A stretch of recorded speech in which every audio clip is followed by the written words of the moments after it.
नमस्कार, आप सभी का स्वागत करती हूँ भारत 24 पर। मैं हूँ आपके साथ पूर्णिमा मिश्रा और वक्त है दहाड़ का। यकीन मानिए आज की रात देश की बड़ी से बड़ी सियासी शख्सियतों के लिए भारी रहने वाली है। सुकून भरी नींद आज आएगी नहीं। हरियाणा और जम्मू कश्मीर के नतीजे क्या होंगे इसका पता कल चलेगा। एग्जिट पोल ने काफी हद तक तस्वीर जरूर सामने रखी है, लेकिन जब तक परिणाम ना आ जाए हर कोई प्रचंड जीत के दावे कर रहा है। काउंटिंग से पहले जम्मू कश्मीर में खेल बदला बदला सा है। दरअसल एलजी 5 सदस्यों को नॉमिनेट करने वाले हैं। ये 5 सीटें कश्मीरी पंडितों, महिलाओं और पीओके से एक प्रतिनिधि के लिए होंगी और विपक्ष इस पर आग बबूला है। आरोप ये लग रहे हैं कि एलजी बीजेपी की राह को आसान करने के लिए 5 ऐसे सदस्यों को नामित कर रहे हैं जो कि बीजेपी से जुड़े हैं। आपको यह भी बता दूं कि 2019 में जम्मू कश्मीर से जब अनुच्छेद 370 को हटाया गया, तब संविधान में ऐसा प्रावधान किया गया था कि एलजी 5 विधायकों को अपनी तरफ से नॉमिनेट कर सकते हैं। जम्मू कश्मीर रीऑर्गेनाइजेशन एक्ट के तहत ये होने जा रहा है और फिर भी विपक्ष से लेकर सवाल खड़े कर रहा है। वहीं हरियाणा की अगर बात करें तो तमाम एग्जिट पोल कांग्रेस की वापसी का इशारा तो करते हैं, लेकिन कुछ एग्जिट पोल ऐसे हैं जो कि हंग असेंबली की तरफ भी इशारा कर रहे हैं। तो क्या हरियाणा में भी जीत की राह किसी एक के लिए आसान नहीं होगी? क्या जाटलैंड में छोटे दल बड़ा रोल निभाएंगे, जैसा कि 2019 में हम देख चुके हैं? क्या इस बार भी जेजेपी, आईएनएलडी और आम आदमी पार्टी जैसे छोटे खिलाड़ी किंग मेकर साबित होंगे?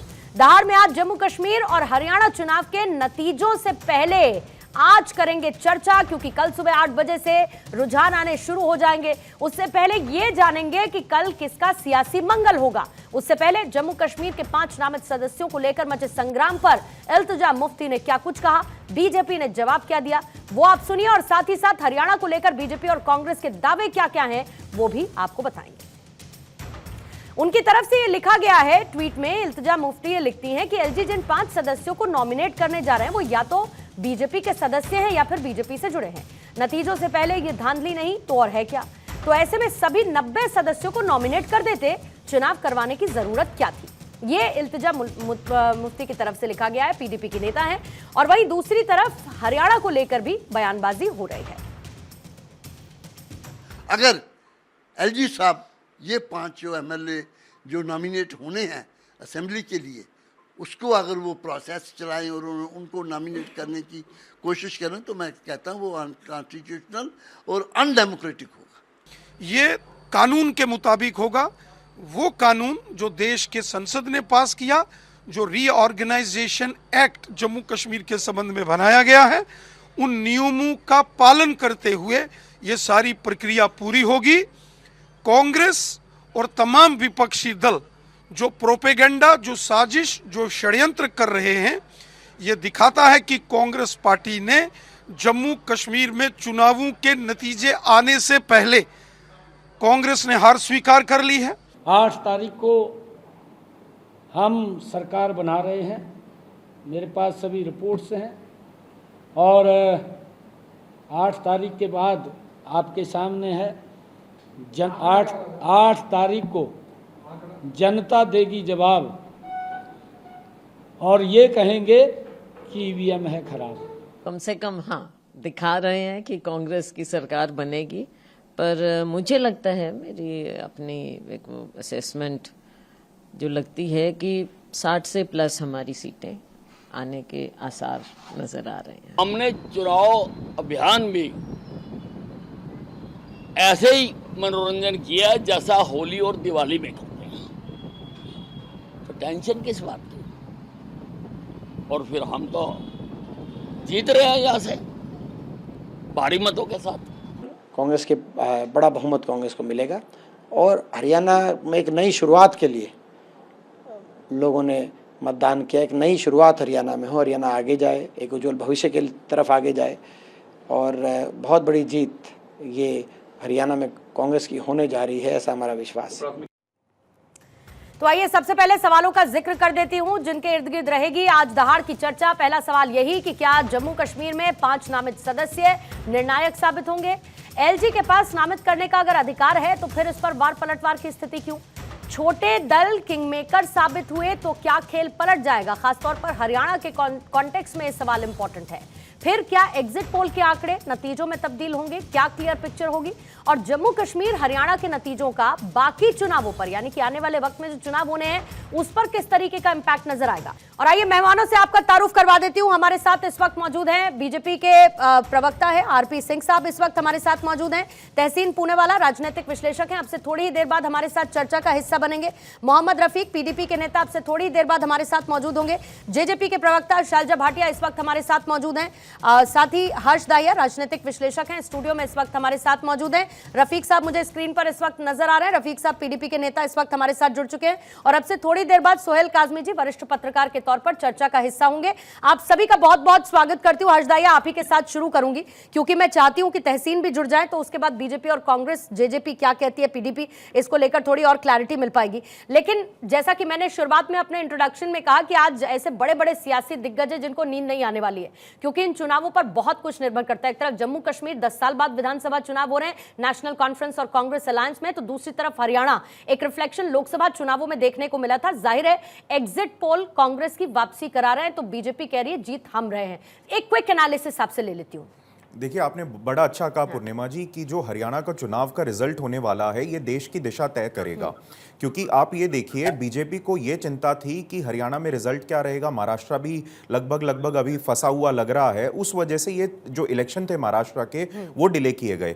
अभी तक उम्मीद थी कि महाराष्ट्र का इलेक्शन डिक्लेयर कर दिया जाएगा, लेकिन अभी भी ये देखिए रिजल्ट्स का वेट किया जा रहा है। अगर हरियाणा में भाजपा की सरकार बनती है तो एक प्रो मोदी जो वेव चल रही है देश में वो बनी रहेगी, लेकिन अगर कांग्रेस की हरियाणा में वापसी होती है तो आप ये समझिए कि भाई महाराष्ट्र में भी उसका बहुत ही गहरा असर पड़ने वाला है। और जहां तक बात रही एग्जिट पोल की या जो हमारा भी विश्लेषण है उससे ये बकायदा तय है कि कांग्रेस आने वाली है, बट जितनी मेरा ये मानना है पर्सनल, जो हम ग्राउंड पे गए हैं, जो देखा है कि जितनी पूर्ण बहुमत उनको दिखा रहे हैं कि 60+ सीटें हो सकती हैं, वो बड़ा मुश्किल है। इस बार जो निर्णायक भूमिका में रहेंगे वो इंडिपेंडेंट्स रहेंगे। जो छोटी पार्टी आईएनएलडी, जो जहां तक मेरे को लगता है कि एक सीट ले जा सकती है, वो एलनाबाद की है। दो बातें उठा लेती हूं आपकी बात से कि जो छोटे दल हैं वो किंग मेकर की भूमिका में नजर आएंगे और दूसरा निर्दलियों के सहारे बहुत कुछ होने वाला है और निर्दलीय भी गेम चेंजर साबित हो सकते हैं। तहसीन पूनेवाला भी इस वक्त मेरे साथ जुड़ चुके हैं। आरपी सिंह साहब तहसीन पूनेवाला राजनीतिक विश्लेषक के साथ हमारे साथ जुड़े। एक मिनट का टाइमर आप लोगों के लिए सर रहेगा, फिर उसके बाद डिबेट को ओपन कर दूंगी। आरपी सिंह साहब सबसे पहले आपके पास आते हुए, क्योंकि एग्जिट पोल ने ऐसा लगता है चेहरे की मुस्कान ना छीन ली हो बीजेपी की, खास तौर से हरियाणा को लेकर जहां पर आप लोग अपनी जीत के दावे लगातार कर रहे थे। क्या लगता है इंटरनल सर्वे आपका कि चेहरे की मुस्कान बरकरार रहेगी और मंगल बीजेपी का ही होगा?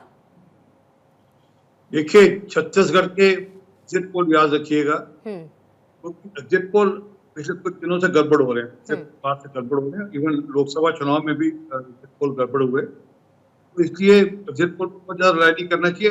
मेरा मानना है कि कल दिन इंतजार करना चाहिए, कल दोपहर के 12 साढ़े 12 तक स्थिति सारी स्पष्ट हो जाएगी। हमें लगता है कि हरियाणा की जनता ने हमको आशीर्वाद दिया है। जम्मू कश्मीर में एक असेंबली की ओर बढ़ रहे हैं, लगता है उसमें भाजपा सबसे बड़ा दल होगा, हम लार्जेस्ट सिंगल पार्टी होंगे। ठीक है साहब, आपके 25 सेकंड बचे, मैं इसको थोड़ा सा और सिंह साहब एक्सटेंड कर दूंगी। कश्मीर को लेकर मैं पूछना चाहती हूं क्योंकि ये जो 5 नॉमिनेटेड सदस्यों वाली बात है, ये बात विपक्ष को हजम नहीं हो रही है, विपक्ष को इससे दिक्कत हो रही है। ये कह रहे हैं कि भाई ये सब तो बीजेपी के हिसाब से करने की तैयारी है।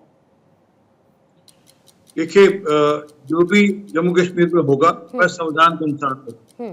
अगर देश का संविधान या जो संविधान बना है उसके अनुसार हो तो कोई दिक्कत नहीं होनी चाहिए। वो लोग जो नॉमिनेट होंगे वो लोग समाज के प्रमुख लोग होंगे, वो छूट गए हैं जिन वर्गों की चिंता नहीं कर पाए चुनाव के दौरान, वह उस जाति उस वर्ग से होंगे। वो कश्मीरी पंडित हो, बेशक वो अन्यथा हो, वो पाकिस्तान ऑक्युपाइड जम्मू कश्मीर से जो काफिर रहे वह लोग हों, तो उनका भी एक साथा इस बार तय किया गया और ये अच्छी प्रथा है। क्योंकि ये संविधान के अनुसार 24 सीटें हम लोगों ने उनके लिए खाली रखी, वो सीटें भरनी चाहिए। एक समय आना चाहिए जबकि ठीक है वह इसका हिस्सेदार बन सके। ठीक है सिंह साहब, इस पर और थोड़ा गहनता से चर्चा करेंगे। तहसीन कंफर्म कीजिएगा मेरे साथ है क्या अभी इस वक्त? ठीक है, तहसीन अभी नहीं है। शैलजा भाटिया आपके पास आते हुए, हरियाणा चुनावों के मद्देनजर बार बार ये कहा जा रहा है कि जो छोटे दल है इस बार वो बड़ी भूमिका में रहने वाले हैं, फिर चाहे वो जेजेपी हो, एनएलडी हो या फिर आम आदमी पार्टी हो। हंग असेंबली हो सकती है, ऐसा कुछ एग्जिट पोल दिखा रहे हैं। जेजेपी अपनी पोजीशनिंग को किसके साथ खड़ा देख रही है? अब तो कल नतीजे आने ही वाले हैं, कुछ तो स्ट्रैटेजाइज किया होगा, मन की बात होगी आपके, कुछ अगर बयां करना चाहें पार्टी प्रवक्ता के तौर पर। हाँ जी पूर्णिमा जी, पहले तो मैं ये कहना चाहूंगी जो एग्जिट पोल्स हैं तो 2014 के भी चाहे एग्जिट पोल्स रहे या 2019 के भी, तो पूरी तरीके से एग्जिट पोल के बेसिस पे जाया नहीं जा सकता। तो डेफिनेटली जो सिचुएशन बन रही है हमारे हिसाब से हंग असेंबली बनेगी, जहां पे जो छोटे दल या जो हमारे प्रदेश के जितने भी दल हैं या इंडिपेंडेंट जो है उनका एक रोल होगा ही होगा। तो यहाँ पे ये भी देखने को है कि इस वक्त कांग्रेस का तो देखा जाए तो हरियाणा में संगठन तक नहीं था, तो ये मैं तो कांग्रेस की जीत नहीं बीजेपी की हार कहूंगी, जिसका फायदा इनको कांग्रेस को मिलेगा। बाकी जो भी होगी स्थिति कल तक बिल्कुल क्लियर हो ही जाएगी दोपहर तक। और जहां तक जननायक जनता पार्टी का है, जब शुरुआत की थी तो शुरुआत में बहुत आक्रोश था, बट पिछले कुछ दिन, खासकर मैं आखिरी के 15-20 दिन कहूंगी, उसमें हमारे कार्यकर्ताओं ने जीत तोड़कर मेहनत की है। तो हो सकता है रिजल्ट्स जब आएंगे वो कल पता चल जाएंगे, तो आज की डेट में उनको कहना बहुत ठीक है। एक बार शैलजा जी की भी आवाज, हाँ आपकी आवाज शैलजा जी, हमने पिछले 15-20 दिन में जो काम किया है उसका हमें, मुझे लगता है रिजल्ट हमें पॉजिटिव देखने को मिल सकता है। ठीक है। तो जेजेपी का जहां तक है वो तो आई थिंक कल एक बार रिजल्ट आना है, तो उसके बाद ही एक डिसीजन लिया जाएगा। ठीक है, मैं ये भी समझती हूँ कि अभी आप सारे पत्ते खोलकर रख देने की मुद्रा में फिलहाल नहीं है, लेकिन एक मन तो बना ही लिया होगा जेजेपी ने कि करना क्या है, और उसके संकेत आप लोगों की तरफ से पहले भी बहरहाल दे दिए गए हैं। जल्दी से मोहम्मद रफीक जी आपसे एक प्रतिक्रिया ले लेती हूं। तहसीन जैसे ही जुड़ेंगे मुझे प्लीज जानकारी देंगे। मोहम्मद रफीक साहब, जम्मू कश्मीर को लेकर अब ये कहा जा रहा है कि 5 नामजद सदस्य रहेंगे। अब इसको लेकर विपक्ष को दिक्कत है, आपको भी इससे समस्या है कि अगर 5 नामजद सदस्य होते हैं?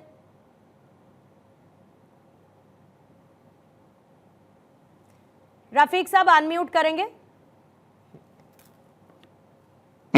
सॉरी, तो मैं कह रहा था कि ये दिक्कत सिर्फ हमें नहीं है, सिर्फ पीपल्स डेमोक्रेटिक पार्टी को नहीं है, ये दिक्कत देश के हर एक बाहस इंसान को होना चाहिए, और जितने भी लोग मीनिंगफुल लोग हैं, इंटेलेक्चुअल्स हैं, पॉलिटिशियंस, हर एक को एक चिंता होनी चाहिए। अब देखिए ये क्या बात होगी कि अभी सरकार बनी नहीं है तो आप एक पार्टी के 5 लोगों को पहले नॉमिनेट करके रखेंगे। इसका मतलब है कल जब आपका रिजल्ट शुरू हो जाएगा तो 5 से आगे होगा बीजेपी का। तो मेरे ख्याल में ये अनकॉन्स्टिट्यूशनल है, इलीगल है, आपको वेट करना चाहिए था।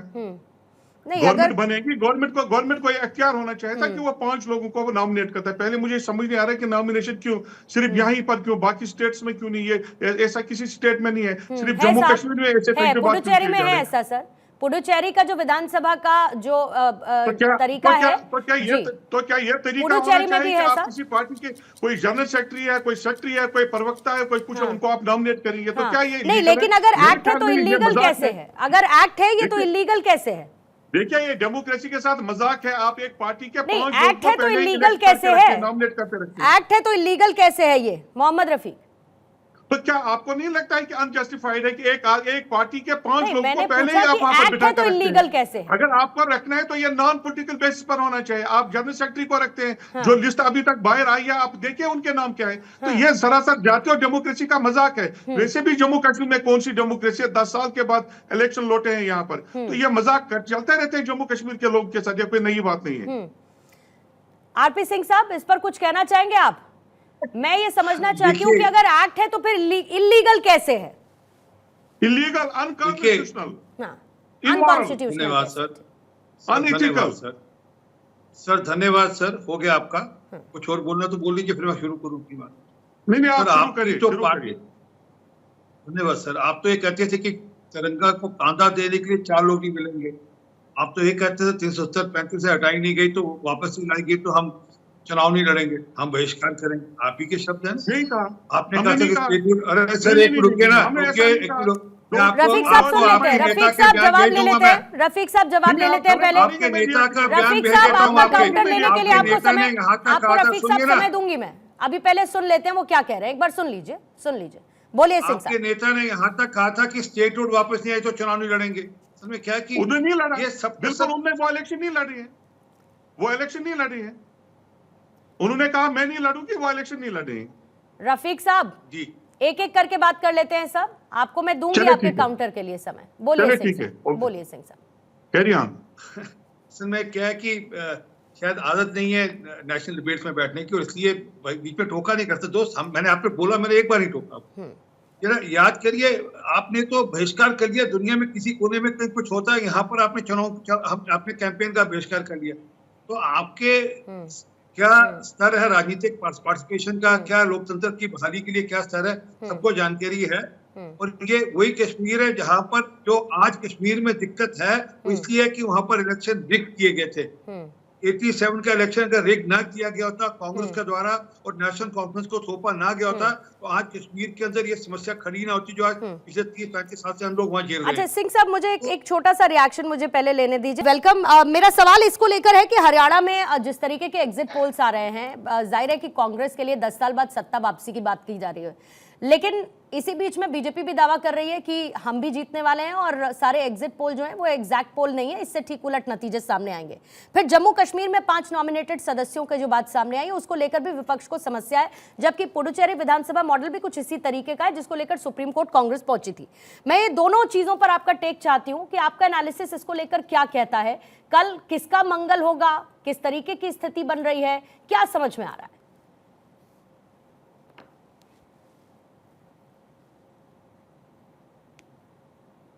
थैंक यू पूर्णिमा जी, आपके शो में मुझे शिरकत करने का मौका मिला। आपका जूम लिंक थोड़ा सा उसमें डिले है, इसलिए माफी चाहता हूँ।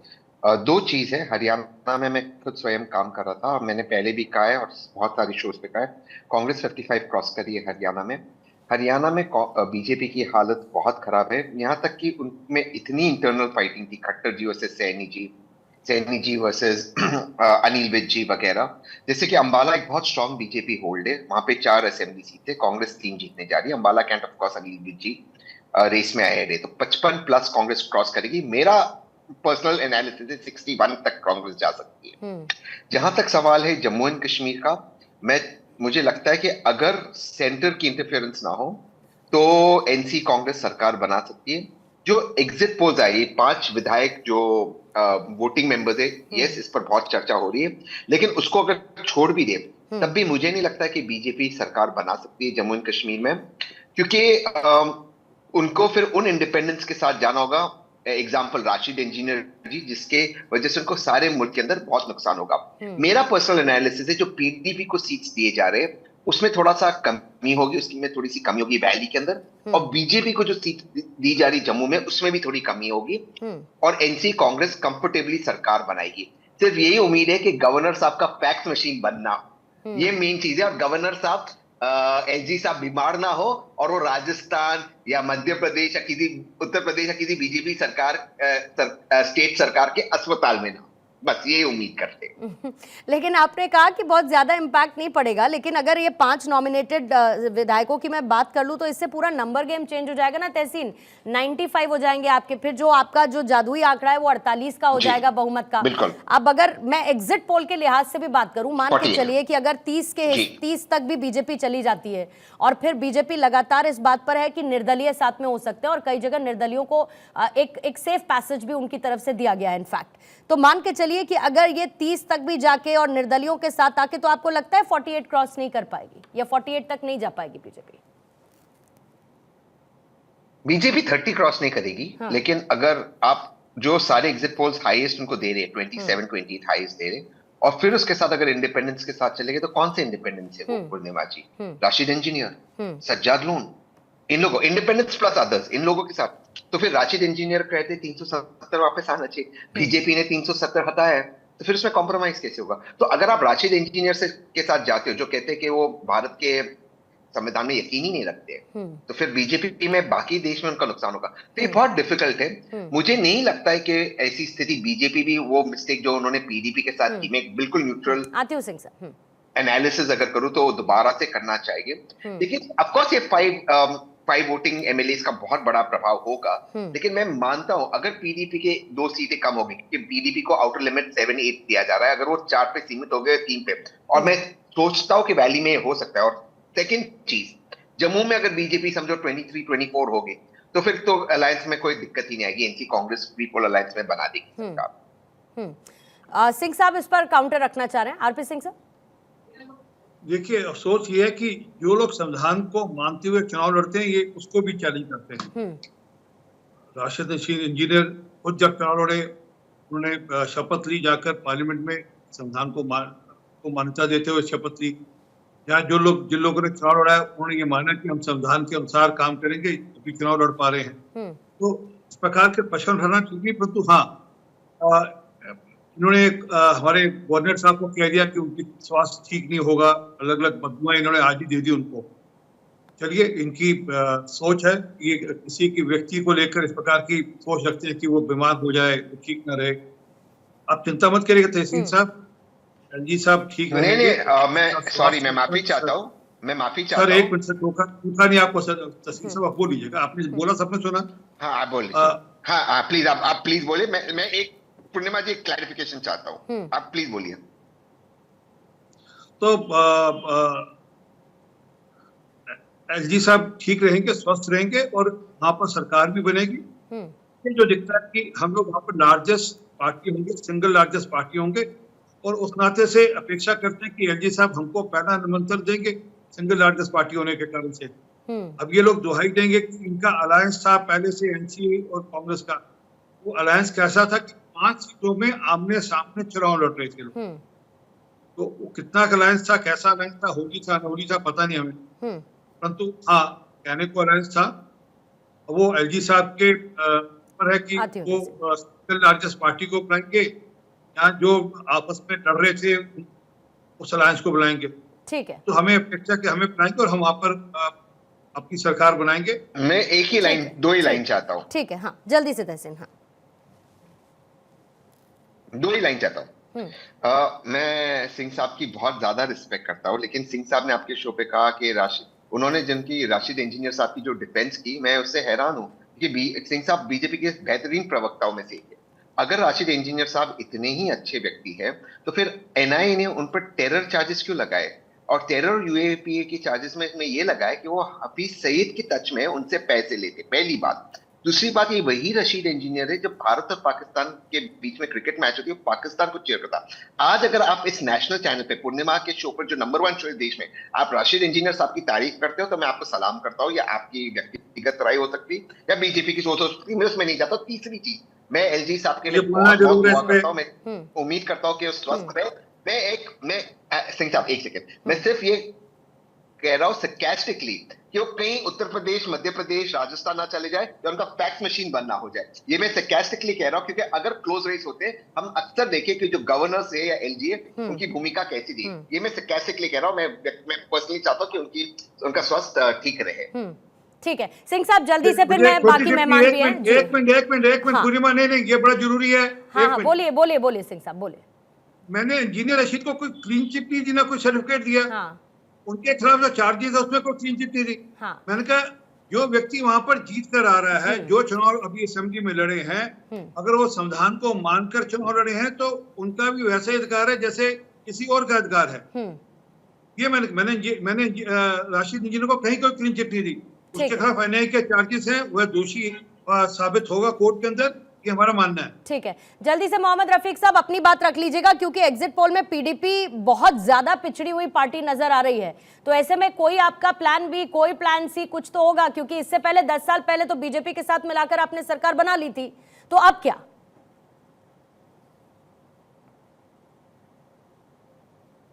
अनम्यूट करेंगे रफीक साहब। हाँ, तो मैं अर्ज कर रहा था कि पीपल्स डेमोक्रेटिक पार्टी के हक में जो एग्जिट पोल इस वक्त दिखा रहे हैं, हम इसके साथ इत्तेफाक नहीं करते। आप देखें कि कल जब आपके पास नतीजे होंगे, पीपल्स डेमोक्रेटिक पार्टी बेहतर तरीके से और बेहतर नतीजा आपको देगी। जहां तक सिंह साहब के बयान का ताल्लुक है, तो मेरे ख्याल में उन्हें 1-2 बातें इशारा दे दिया। नंबर 1, उन्होंने रशीद साहब को एक स्पेशल मशीन में लगाकर, जिस तरह से बीजेपी की आदत है, तो उनको दो लिया, उनके सारे मामला को दो लिया, उसके साथ ये हाथ भी बढ़ा सकते हैं। नंबर 1। नंबर 2, मैं भी दुआ करता हूँ कि गवर्नर साहब की जो सेहत है वो ठीक रहे और फैक्स मशीन ठीक रहे। क्योंकि जम्मू कश्मीर वाहिद रियासत है सारे हिंदुस्तान में जहां फैक्स मशीन भी खराब हो जाती है, जहां पर आप इंटरेक्ट भी नहीं कर सकते और कॉरेस्पॉन्डेंस भी नहीं कर सकते। ईवीएम ना सही तो फैक्स मशीन ही सही। ठीक है। एक मिनट अगर ये सारी चीजें दुरुस्त रही ईवीएम ना सही तो फैक्स मशीन ही सही। तो अगर ये सारी चीजें दुरुस्त रही तो नॉन बीजेपी और एक सेक्युलर सरकार बनाने से कोई नहीं रोक सकता। ठीक है, जल्दी से सोहेल काजमी साहब से मैं प्रतिक्रिया लेना चाहती हूँ, फिर उसके बाद मुझे हेडलाइंस के लिए जाना है। इतने सेकुलर है, इनसे पूछ लीजिए बुरहान वानी की कब्र पे जाकर आंसू बहाते हैं ये लोग। ठीक है, अरे आप लोग दाया ना दे देना, हमें पता है आप लोगों की ने कब्र क्या पे किया, जाकर सारे आंसू बहाने वाले भारत कितने को सेकुलर है सबको पता है। अरे आप पर उंगलियां उठेगी, आप एक उठाओगे आप पर 10 उठेंगे, आप खड़े क्या देखते तरीके हैं कार है, कितने माइनॉरिटीज सेकुलर के सबको साथ, पता है। मुस्लिम के साथ, सारी आतंकवादियों दुनिया के जानती है। रिश्तेदारों की नौकरियों की डिमांड करते हैं कितने सेकुलर। ठीक है सिंह साहब प्लीज मोहम्मद रफीक जी प्लीज। सोहेल काजमी साहब जल्दी से आपसे एक प्रतिक्रिया कल को लेकर, क्योंकि आपके पास आने से पहले एक बार तहसीन में आपके पास आना चाहूंगी, क्योंकि आप कांग्रेस के पर्सपेक्टिव की बात कर रहे हैं और कह रहे हैं हरियाणा में और उधर नेशनल कॉन्फ्रेंस और कांग्रेस दोनों मजबूत स्थिति में आपको नजर आते हैं, लेकिन आपको नहीं लगता है कि हरियाणा में अभी जिस तरीके की स्थिति बनी हुई है, एक सिर्फ अटव्वल की स्थिति, सिर्फ अटव्वल की देखने को मिलेगी कि सीएम चेहरा कौन होगा? एक तरफ हुड्डा है, दूसरी तरफ शैलजा है। शैलजा भी ये कह रही हैं कि आला कमान सब जानता है, हायर अथॉरिटी सब जानती है, महिला होने की या फिर एक दलित चेहरा होने की जब बात सामने आएगी तो दे नो इट ऑल। दूसरी तरफ आपके हुड्डा साहब है, वो कह रहे हैं कि ना मैं हर्ट हूं ना मैं रिटायर्ड हूं। कहीं ना कहीं आपको लगता है कि ये एक दिक्कत होगी कांग्रेस में अगर कल उनकी जीत होती भी है हरियाणा में? तब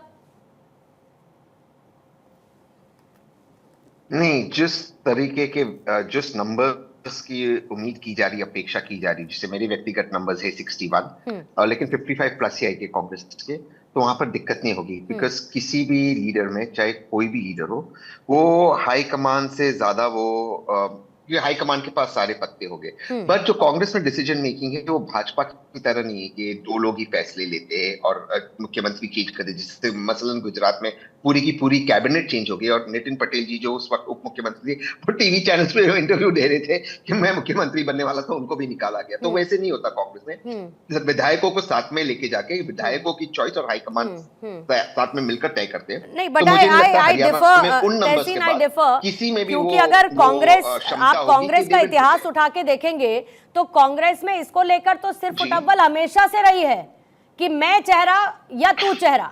ये आप चाहे राजस्थान का उदाहरण ले लीजिए या किसी और राज्य का उदाहरण ले लीजिए, हमेशा आपको 1, 2, 3 चेहरे खड़े हुए नजर आएंगे जो अपनी दावेदारी पेश करेंगे। छत्तीसगढ़ का ले लीजिए। जी, राजस्थान, छत्तीसगढ़, मध्य प्रदेश में ज्योतिरादित्य जी और कमलनाथ जी, बिल्कुल आपने बिल्कुल सही कहा, मैं आपसे इत्तेफाक करता हूँ। लेकिन ये दुविधा हर पार्टी में होती है। आसाम में हिमंता बिस्वा शर्मा जी जब मुख्यमंत्री बने, उसके पहले सिटिंग मुख्यमंत्री सोनोवाल जी थे। चुनाव आने के बाद कितने दिन बाद वो मुख्यमंत्री अपॉइंट नहीं कर पाए, ये तो आसाम के अंदर हुआ। सेम चीज उनको गुजरात में मैंने आपको उदाहरण दिया। तो ये तो हर पार्टी के अंदर होते हैं। और इवन कर्नाटका के अंदर कैबिनेट कितने समय तक अपॉइंट नहीं किया, येदियुरप्पा जी मुख्यमंत्री बन गए जब कांग्रेस जेडीएस की सरकार गिर गई, वो अकोमोडेट ही नहीं कर पाए। तो ये तो दिक्कतें हर पार्टी में आती है। और ऑफ कोर्स जब आपके पास सेंटर की ताकत होती है, आपके पास ईडी सीबीआई होती, तो आप एक ज्यादा पावरफुल लीडर होते हो, वरना कम होते हो। बट मुझे नहीं लगता 55 प्लस में, देखिए जिन राज्यों का आप एग्जाम्पल दे रहे हो, आप मध्य प्रदेश, छत्तीसगढ़, राजस्थान, वहां पे ओवरवेलमिंग मेजॉरिटी नहीं थी, यहाँ पर ओवरवेलमिंग मेजॉरिटी आएगी। तो कोई भी लीडर हाईकमान को चैलेंज नहीं कर पाएगा। लेकिन मैं दोबारा से कह रहा हूं, विधायक प्लस हाईकमान तय करेंगे। ठीक है। टिकट बंटवारे में हालांकि इसको लेकर भी बहुत इफ और बट नजर आए थे और किसके हिस्से ज्यादा पसंदीदा चेहरों को फिर टिकट देके चुनावी मैदान में उतारा गया था। तहसीन आप भी जानते हैं, मैं भी जानती हूँ। सिंह साहब जल्दी से इसका एक काउंटर अगर आप रखना चाहें तो प्लीज रखिएगा, फिर उसके बाद काजमी साहब आपके पास और हर्ष फिर आपके पास आती हूँ। तहसीन, मेरे चैलेंज स्वीकार करिएगा, शैलजा को मुख्यमंत्री अवश्य बनाइएगा, हिम्मत हो तो। इसमें हिम्मत वाली कौन सी बात है? वो विधायक और हाईकमान आप तो पिछड़ी जाति की बात करते हैं, आप तो पिछड़ी जाति की बात करते हैं, आप तो क्या सारे देश में गाना गाते हैं कि हम पिछड़ी जाति के लिए काम कर रहे हैं और संविधान की बात करते हैं। तो इसलिए जरा थोड़ा हिम्मत करिए ना, जरा पिछड़ी जाति की बहन है, उनको जो बनाइएगा मुख्यमंत्री। नहीं तो आप ये कह रहे हैं सिंह साहब कहीं ना कहीं की जीत रहे हैं, यही मतलब कांग्रेस? अरे मैं कह रहा हूँ, अगर ये गलती से कहीं इनकी गलतफहमी हो जाए, कहीं पे इनको गलतफहमी है, परंतु जो वहां पर भी हंग है और कश्मीर में भी हंग है, उसमें कैसे ये कश्मीर में तो हम लोग सिंगल लार्जेस्ट पार्टी होंगे, यहाँ पर ये क्या तिकड़म लगाएंगे पता नहीं अभी। परंतु अगर गलती से आप वहां पर जीतते हैं तो शैलजा को बनवाइएगा, कोशिश करिएगा, जो बड़ी सफारी लगाइएगा। पूर्णिमा जी, एक मैं चैलेंज दे दूं, ठीक है, एक मैं चैलेंज दे दूं। हाँ बोलिए। कल 6 बजे मैं आपकी शो में शिरकत करूंगा, आप मुझे मौका दीजिए और आप सिंह साहब को भी बुला लीजिए। हरियाणा पे हो जाए, मैं हरियाणा में व्यक्तिगत तौर से काम किया हूं, मैं जानता हूं 55+। आप कल मुझे इनवाइट कीजिए और सिंह साहब को भी बुलाए, मैं हरियाणा पे बात करूंगा। हरियाणा पे 55+, मैं आपके शो पे कह रहा हूँ। ठीक है, चलिए ये मैं भी आपके शो पे रहूंगा कल 6 बजे। ठीक है, और ये क्लिप हम हरियाणा पे 55+ कैसी। ठीक है, आज का पहले शैलजा को मुख्यमंत्री घोषित कराएंगे आपसे। ठीक है सिंह साहब, पहले आज का 6 बजे का पूरा कर लेते हैं और कल के लिए इसको तय रखते हैं। आज का पहले 6 बजे का पूरा करके इसको कल के लिए पहले एडवांस में तय कर लेते हैं। एक बार सोहेल काजमी जी से मैं प्रतिक्रिया लेना चाहूंगी। काजमी साहब, माफी चाहूंगी आपके पास, देरी से आ रही हूं, लेकिन मेरा सवाल अगर आपने ना सुना हो तो दोहरा देती हूं। मैं यही कह रही हूं कि कल जम्मू कश्मीर के लिए बहुत शानदार दिन है, क्योंकि 10 साल बाद विधानसभा चुनाव है और कौन सी पार्टी जीतती है इससे मतलब नहीं है, लेकिन वहां की जनता को उनका एक नुमाइंदा मिल जाएगा जिसके लिए वो लगातार प्रयासरत थे। लेकिन अब उसमें जो ट्विस्ट आया है ना सोहेल काजमी साहब, वो 5 नॉमिनेटेड सदस्यों वाला आया है और उसको लेकर ऑपोजिशन को बहुत दिक्कत है। कह रहे हैं कि अनएथिकल है और संविधान के खिलाफ है। सोहेल काजमी जी।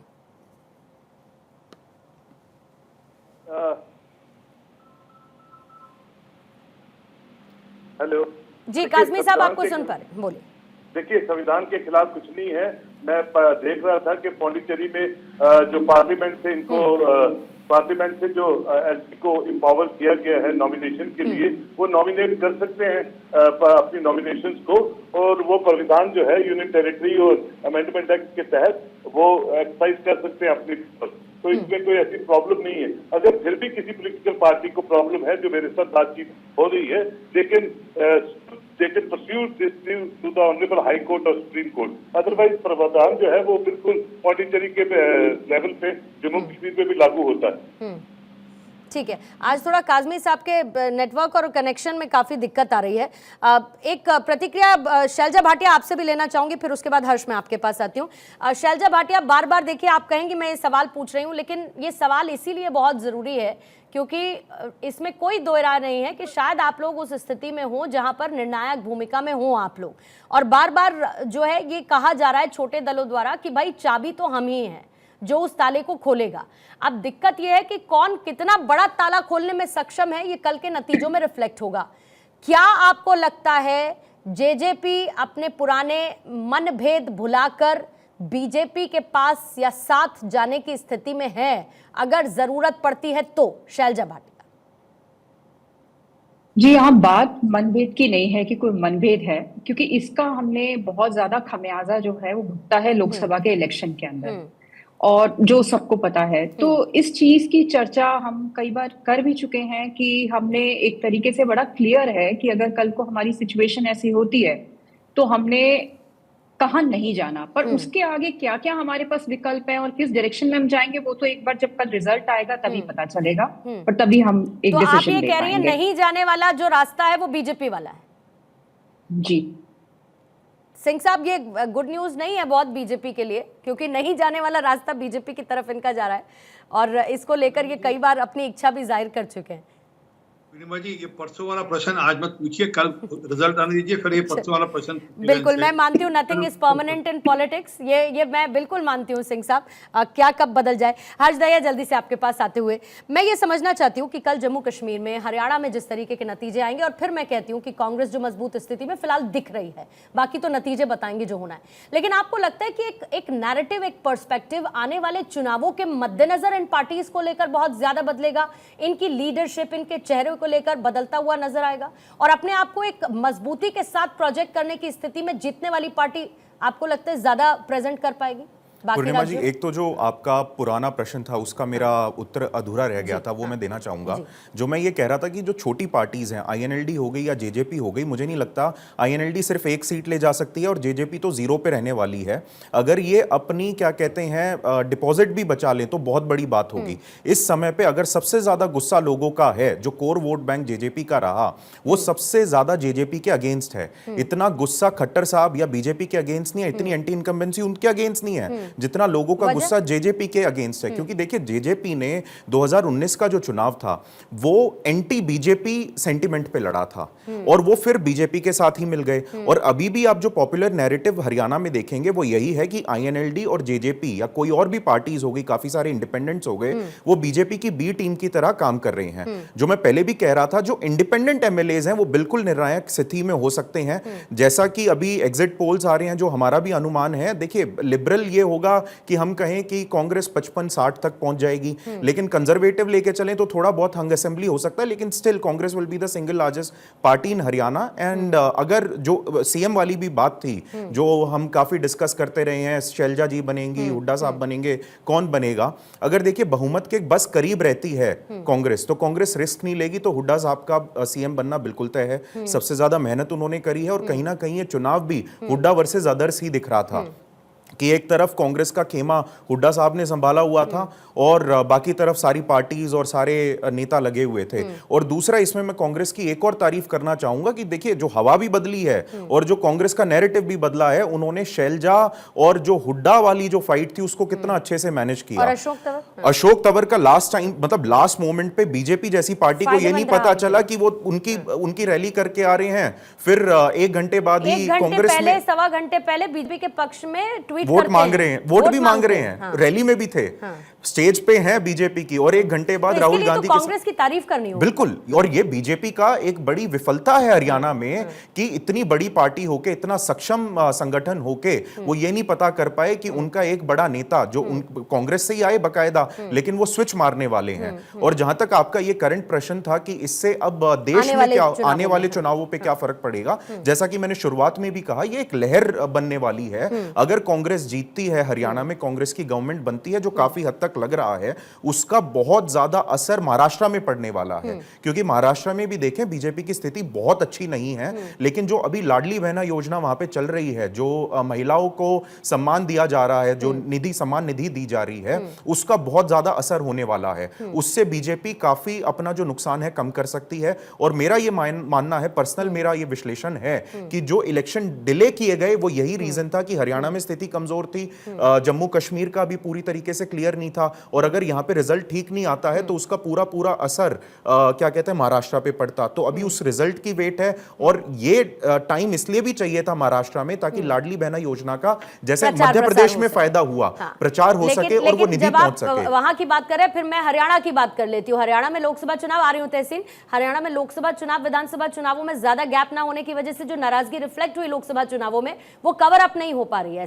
ऐसा भी लगता है विधानसभा चुनावों तक उसको कवर अप नहीं कर पाने की स्थिति में एक पार्टी नजर आती है। तहसीन जल्दी से जवाब देंगे, लेकिन ये कहते हुए कि आजकल लगता है स्ट्रैटेजिक जो आपके पार्टनर हैं, जो कांग्रेस को आजकल सलाहें दे रहे हैं, बहुत इंटेलिजेंटली दे रहे हैं, मैं ये कहना चाहूंगी।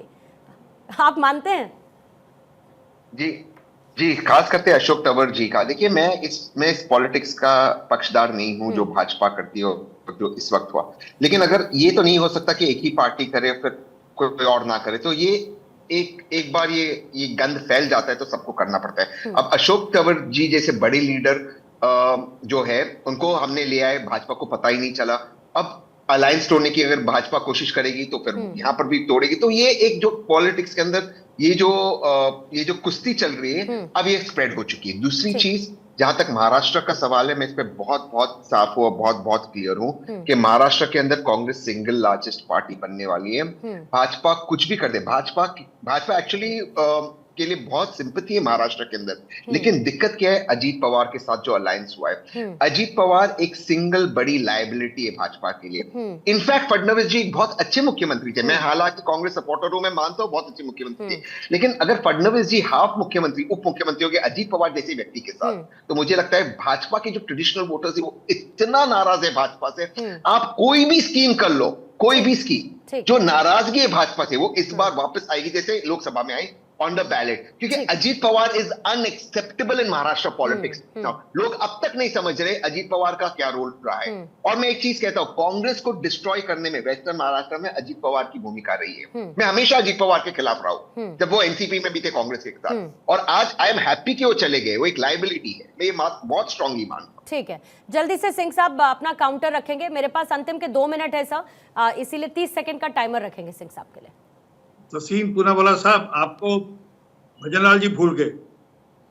देश में आयाराम गयाराम की जो प्रथा थी, सबसे पहले भजनलाल जी ने शुरू करी थी, और पूरा का पूरा विधानसभा का दल तोड़ के ले गए थे। तो भूलना नहीं चाहिए, अपने ही कर्म है आपके, किसी और के कर्म नहीं है। दूसरी बात यह है कि ये महाराष्ट्र की बात करें, जरा रुक जाइएगा, थोड़े दिन बाद दिख जाएगा कि महाराष्ट्र के रिजल्ट कैसे निकले। फिर कह रहा हूँ, कल शाम तक रुकिएगा, परसों ये रणनीति वगैरह सब है, पर कल शाम के शो में 6 बजे तस्वीर आएंगे दोनों। ठीक है, फिर आउटकम पे बातचीत करें। चलिए ठीक है साहब, जल्दी से मोहम्मद रफीक साहब 30 सेकंड आपको दे पाऊंगी सर। देखिए, मैं दुआ करूंगा कि बीजेपी का जो इतिहास रहा है, जो बाकी स्टेटों में जोड़ तोड़ और हॉर्स ट्रेडिंग और मंडियां जिस तरह लगी, मुझे उम्मीद है कि हरियाणा और जम्मू कश्मीर में इसको नहीं दोहराएंगे, और यहाँ के जो रियल रिप्रेजेंटेटिव्स होंगे, जिनको लोगों ने वोट दिया है, सपोर्ट दिया है, उनको सरकार बनाने का मौका दे देंगे। ठीक है, काजमी साहब अगर आप हैं तो 10 सेकंड में क्लोजिंग कमेंट अगर देना चाहें तो। हुए हैं, इसमें लोगों के मैंडेट, जो भी मैंडेट है, कल 12 बजे तक आपके सामने होगा। मैं समझता हूँ पूरी दुनिया, पूरा हिंदुस्तान उस मैंडेट को सलाम करता है, और उस सारी पॉलिटिकल पार्टीज को उस मैंडेट को वेलकम करना चाहिए, और एक स्थिर मजबूत कोलिशन हो, चाहे एब्सोल्यूट मेजोरिटी की सरकार हो, वो बनने देनी चाहिए। बिल्कुल, और उस मैंडेट का इंतजार रहेगा। कल की तस्वीर क्या बयां करती है, किसका मंगल होगा, कल पता चलेगा।